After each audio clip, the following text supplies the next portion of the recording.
Hi അസ്സലാമു അലൈക്കും. എല്ലാവർക്കും Mcvlogsന്റെ മറ്റൊരു വീഡിയോയിലേക്ക് സ്വാഗതം.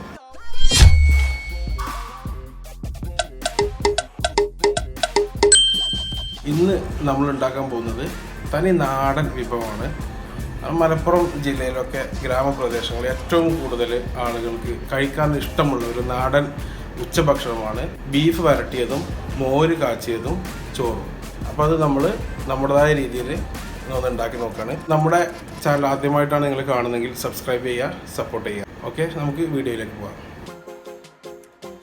അപ്പോൾ നമ്മൾ ബീഫ് വെച്ചിട്ട് തുടങ്ങുകയാണ്. ഇതാണ് നമ്മൾ എടുത്തിട്ടുള്ള ബീഫ്. എല്ലോട് കൂടി 1 കിലോ ബീഫാണ് നമ്മൾ എടുത്തിട്ടുള്ളത്. നന്നായിട്ട് വെള്ളം ഒഴിച്ചൊന്ന് കഴുകി ഊറ്റിയെടുക്കണം.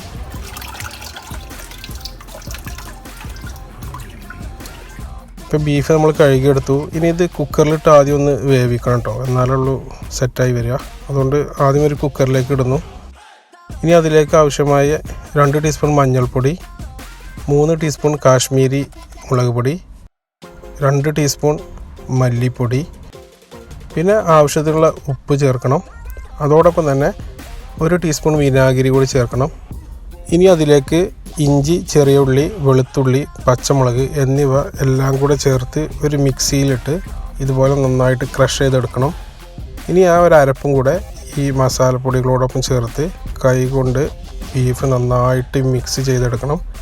അതിലേക്ക് 1 ടീസ്പൂൺ ഉലുവ, കുറച്ച് കറിവേപ്പില, കുറച്ച് വെള്ളം കൂടെ ചേർത്തിട്ട് കുക്കർ അടച്ച് വെച്ച് അടുപ്പിൽ ചെറിയ തീയിൽ ഒരു 10 വിസിലോളം വരുന്നത് വരെ വേവിക്കണം. അപ്പോൾ ഈ ബീഫ് വേവുന്ന സമയം കൊണ്ട് നമുക്ക് മോര് കാച്ചിയെടുക്കാം. അതിനു വേണ്ടി ഒരു മൺചട്ടി അടുപ്പത്ത് വെച്ച് കുറച്ച് വെള്ളം ഒഴിച്ച് തിളപ്പിക്കണം.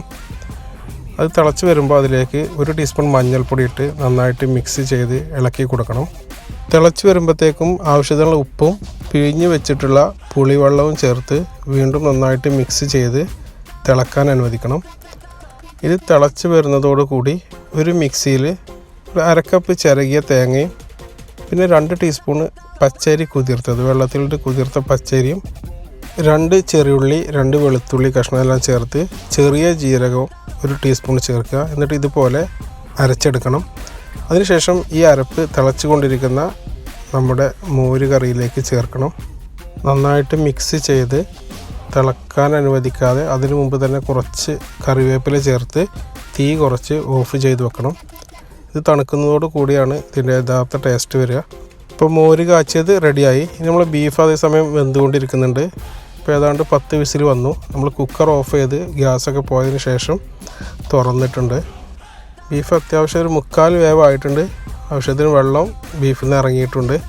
ഇനി ഇതൊരു ഫ്രൈ പാനിലിട്ട് നമുക്ക് വരട്ടിയെടുക്കണം. അതിനുവേണ്ടി ഒരു പാന് അടുപ്പത്ത് വെച്ച് കുറച്ച് എണ്ണ ഒഴിക്കണം.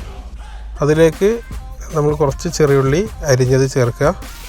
നേരത്തെ കുക്കറിൽ വേവിച്ച് വെച്ച ബീഫ് ഈ പാനിലേക്ക് ചേർത്തിട്ട് ചെറിയ തീയിൽ കുറേ സമയം വേവിക്കണം. ചെറിയ തീയിൽ ഇളക്കി കൊടുത്തുകൊണ്ടേയിരിക്കണം. ഇളക്കി കൊടുത്ത് ഈ വെള്ളമെല്ലാം വറ്റി വരട്ടിയെടുക്കണം ഇത്.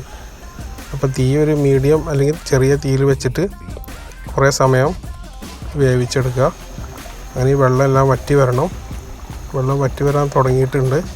ആ സമയത്ത് കുറച്ച് കറിവേപ്പില കൂടെ ചേർത്ത് നന്നായിട്ട് മിക്സ് ചെയ്ത് ഇതിൽ വെള്ളം എല്ലാം വറ്റുന്നത് വരെ തീ ഓഫാക്കാതെ ചെറിയ തീയിൽ അടുപ്പത്ത് വെച്ചുകൊണ്ട് ഇളക്കിക്കൊണ്ടേയിരിക്കുക. അപ്പോൾ ഏതാണ് നമ്മൾ വെള്ളമെല്ലാം വറ്റി വന്നിട്ടുണ്ട്. അപ്പോൾ നമ്മൾ ബീഫ് വരട്ടിയത് ഇവിടെ റെഡി ആയിട്ടുണ്ട്. ഇനി ആ സമയം കൊണ്ട് നമ്മൾ ചോറ് പെട്ടെന്ന് തയ്യാറാക്കണം. ചോറ് പ്രത്യേകിച്ച് പറയുന്നില്ല, എല്ലാവരും ചെയ്യണത് പോലെ തന്നെ. കൂടെ ഒരു പപ്പടം കൂടി പൊരിച്ചെടുത്തിട്ട് നമുക്ക് ഇന്ന് അടിപൊളിയായിട്ട് ബീഫ് വരട്ടിയതും ചോറും മോരും കഴിക്കാൻ പോവാണ്. അപ്പോൾ കണ്ടോ, നമ്മൾ ബീഫ് നല്ല വരട്ടി ആവിയൊക്കെ പറക്കുന്ന ബീഫ് ഇവിടെ റെഡിയാണ്.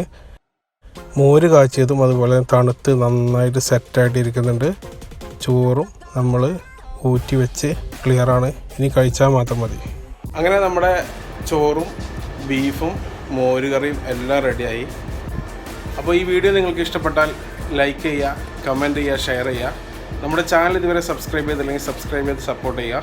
മറ്റൊരു വീഡിയോയുമായിട്ട് വീണ്ടും കാണാം. അതുവരേക്കും ബൈ.